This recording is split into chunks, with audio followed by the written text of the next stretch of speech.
Muy bien, presidente. Y si me permite, y aprovechando ahorita también este tema de los fideicomisos, bueno, quiero plantearle, señor presidente, que hace 20 años usted escribió un libro titulado Fobaproa, expediente abierto, que aquí lo traigo precisamente y tiene mucho a colación ahorita con el tema de los fideicomisos. En su reseña nos explica sobre la forma en que se fraguó la decisión de convertir la deuda privada de un grupo de banqueros y de grandes empresarios en deuda pública, o dicho incluso con sus propias palabras, el Fobaproa fue la gran piñata de los tecnócratas y de un pequeño grupo de especuladores vinculados con el poder. En el libro, señor presidente, nos comparte una misiva que usted escribió en el que en ese entonces era presidente del Partido Acción Nacional, y cito textualmente: veo con honda preocupación el hecho de que su partido haya decidido aliarse con el gobierno federal, haciendo suya la mascarada oficial para endosar a los mexicanos el costo del Fobaproa. Al parecer, el PAN ya se olvidó de que la adquisición de deuda por el Fobaproa fue un acto que violó flagrantemente la Constitución Política de los Estados Unidos mexicanos. Al parecer, también ya se olvidó de que el Fobaproa están las pruebas de las complicidades de funcionarios públicos con banqueros y empresarios privilegiados por el salinismo y el cedillismo. También ya se olvidó de que en ese fondo están los dineros que el PRI utilizó en 1994 para ganar ilegítimamente la presidencia de la República y la mayoría en el Congreso de la Unión. Nosotros no coincidimos en nada, absolutamente en nada, con la propuesta del gobierno ni con la del PAN, donde lo único diferente es que se reordenan los factores para no alterar el valor del producto, y que es cargar a los mexicanos el adeudo de 552,000 millones de pesos, más los intereses acumulados a la fecha. Presidente, y bueno, y ahí usted termina diciendo: aún es tiempo de que usted y su partido recapaciten, ciudadano presidente. Se lo está diciendo a Felipe Calderón.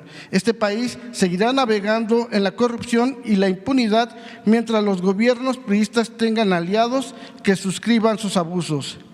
Señor presidente, en el cierre de este capítulo, usted menciona que era evidente que la negociación estaba en otra parte, en las alturas, en las cúpulas del poder político y financiero de México.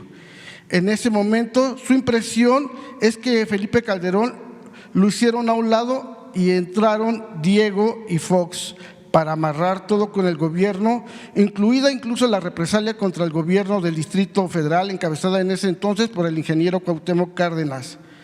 Bueno, y en este contexto de las cosas, señor presidente, hubo varios temas importantes que usted incluso logró, que ayudó. Por ejemplo, se logró el primer plebiscito, la primera consulta, en donde más de 3.5 millones de personas participamos para negarnos pues a este endeudamiento.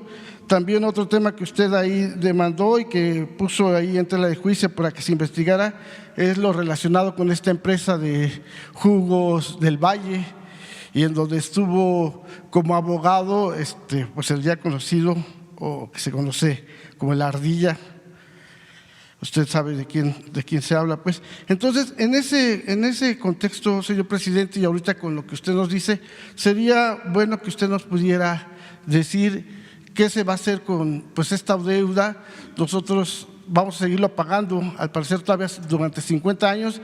Sé que usted ya ha hablado del tema en diferentes ocasiones aquí en la mañanera, pero sí nos gustaría saber legalmente qué se puede hacer, se va a poder reducir estas deudas y pues qué destino tenemos nosotros y nuestros hijos para el asunto del Fobaproa.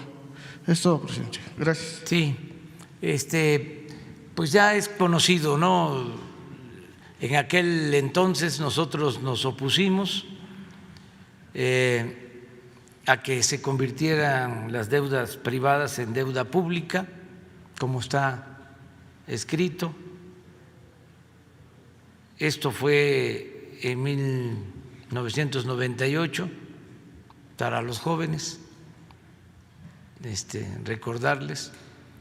Y en el principio el PAN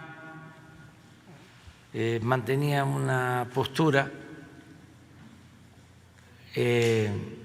distante del gobierno, pero todo era fingido. Terminaron, como siempre, poniéndose de acuerdo arriba. Y en diciembre del 98 votaron priistas y panistas por convertir las deudas privadas en deuda pública, el FOAPROA.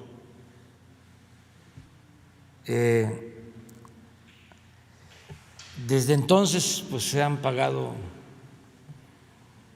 yo calculo que como el doble de la deuda original, solo en intereses. Estamos hablando de más de 2 billones de pesos. Y en efecto, para terminar de pagar esa deuda, porque todavía se debe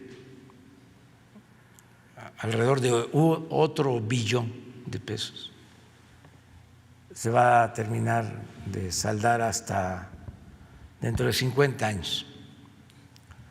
Año con año hay que destinar alrededor de 40,000 millones de pesos solo para pagar intereses de esa deuda.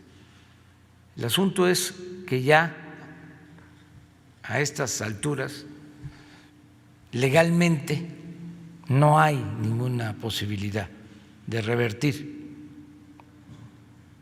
esa decisión que le costó mucho al pueblo de México y va a seguir costando, desgraciadamente. Entonces, lo que tenemos que hacer es no volver a lo mismo. Todo esto que sirva pues para los que quieren que regrese el régimen corrupto de protección a minorías a costa del sufrimiento del pueblo. Eso es un ejemplo claro. Yo diría sí que regresen, pero lo que se robaron. Entonces esa es la explicación, no regresar a eso, no volver a eso.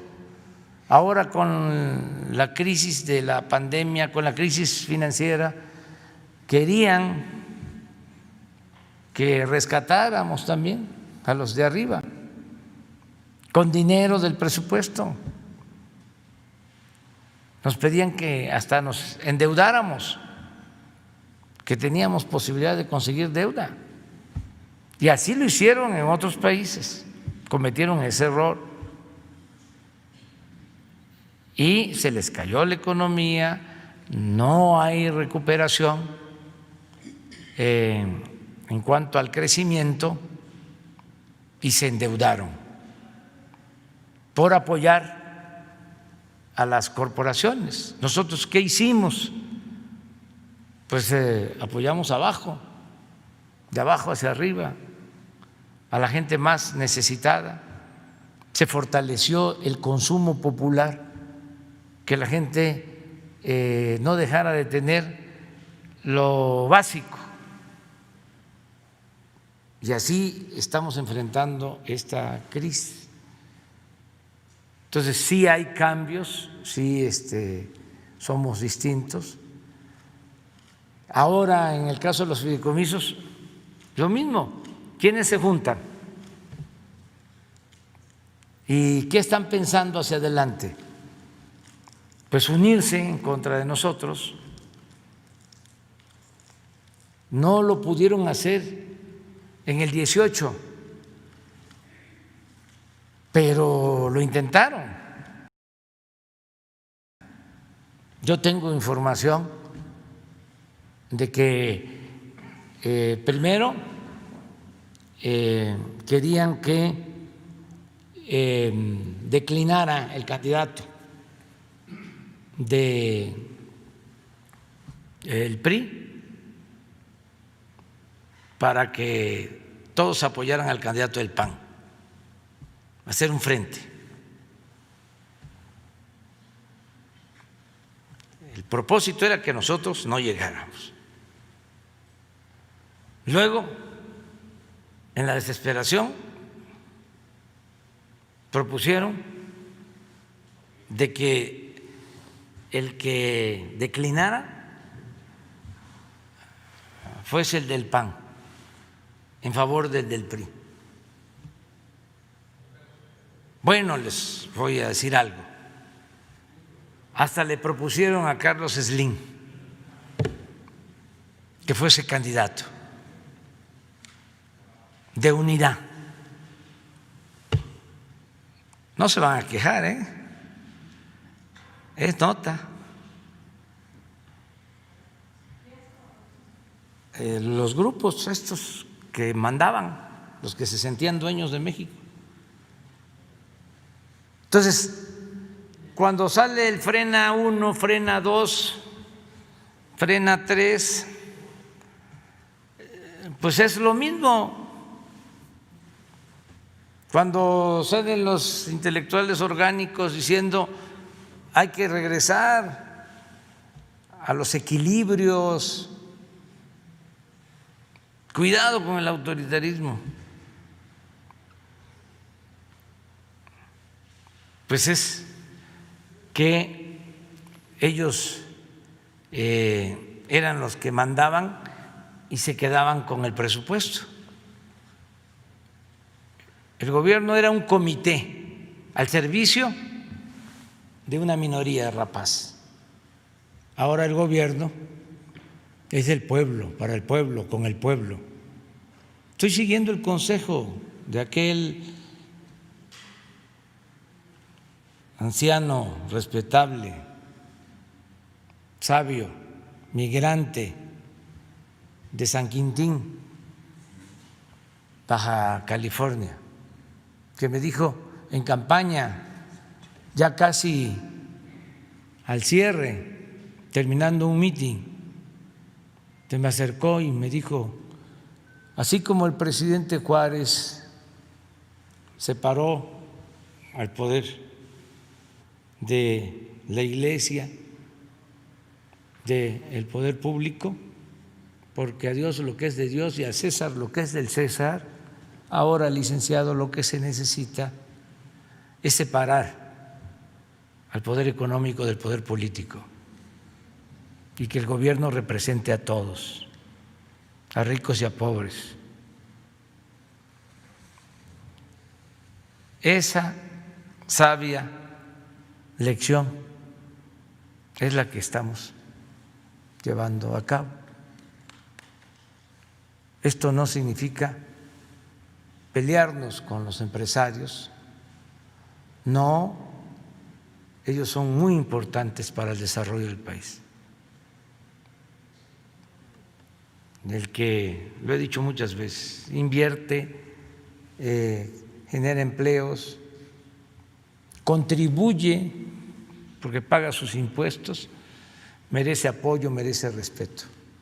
Nosotros estamos en contra de la riqueza malavida, estamos en contra de la corrupción y siempre he sostenido también que no todo el que tiene es malvado. Hay quienes con esfuerzo, con trabajo, de conformidad con la ley, logran un patrimonio, hay que respetarlos. Pero hay quienes de la noche a la mañana se hacen inmensamente ricos al amparo del poder público, robándose, porque no hay otra palabra, no hay otro término, lo que es de todos, porque el presupuesto es del campesino que va por su leña al monte para hacer su fuego y sus alimentos. Dice que lleva su carga ahí, con su mecapal, caminando, que los vemos por las carreteras, subiendo los cerros. De ese es el presupuesto, y de ustedes y de todos, y también de los empresarios, pero es para que se reparta a todos y se le dé preferencia a los más pobres, porque no puede haber trato igual entre desiguales. La justicia es darle más al que tiene menos. Eso es también humanismo. Eso tiene que ver con la verdadera solidaridad, con la fraternidad. Entonces eso es lo que estamos haciendo ahora, ¿no?